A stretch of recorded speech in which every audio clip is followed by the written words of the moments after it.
को पकड़कर बैठ गई और उसकी आंखों से आंसू बहने लगे। ये क्या है? तुमने तो कहा था खजाना है। जवाब दो, ये क्या है? बताती हूँ, सारा सच बताती हूँ। बुढ़िया ने बताना शुरू किया कि उसका नाम गौरी था। एक समय में जवान, सुंदर और भोली भाली गौरी अपने पति और ससुर के साथ इस हवेली में रहती थी। पर किसे पता था कि जिस घर को वो स्वर्ग समझती थी वो एक दिन उसका नर्क बन जाएगा। बाबूजी, वो आपकी बहू ना माँ बन गई। देखिए, बेटी हुई है, कितनी सुंदर है ना। क्या कहा? बेटी? तुझे शर्म नहीं आती है?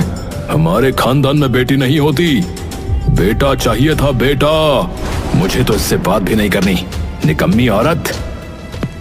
गौरी के पति ने न तो बेटी को गोद में लिया, न कभी उसकी शक्ल देखी। बच्ची के जन्म के साथ ही मानो हवेली का हर कोना ठंडा और बेरंग हो गया।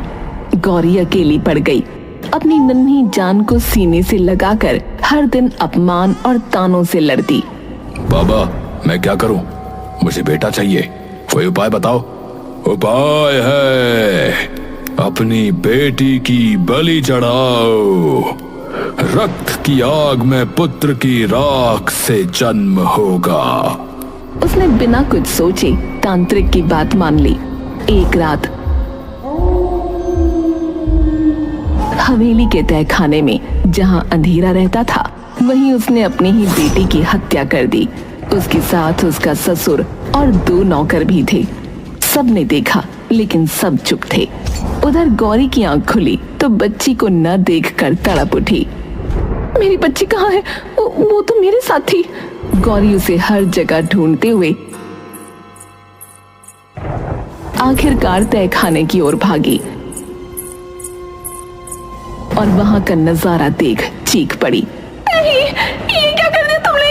मेरी बच्ची! गौरी पागल हो गई। उसके भीतर की मां जल उठी। उसी तहखाने में पड़ा एक बड़ा चाकू उठाया और एक एक करके सबका खात्मा कर दिया। मेरी बच्ची के खून से कोई बेटा नहीं मिलेगा तुझे, सिर्फ अभिशाप लगेगा तुझे। सब मारे गए और गौरी वहीं तहखाने में अपनी मरी हुई बच्ची की लाश को सीने से लगाए घंटों बैठी रही, शायद कई दिन। और फिर एक दिन उसने उस नन्ही लाश को एक संदूक में बंद किया, जैसे वो कोई खजाना हो। सो जा मेरी रानी, अब कोई तुझे नहीं छीन सकता, तू मेरा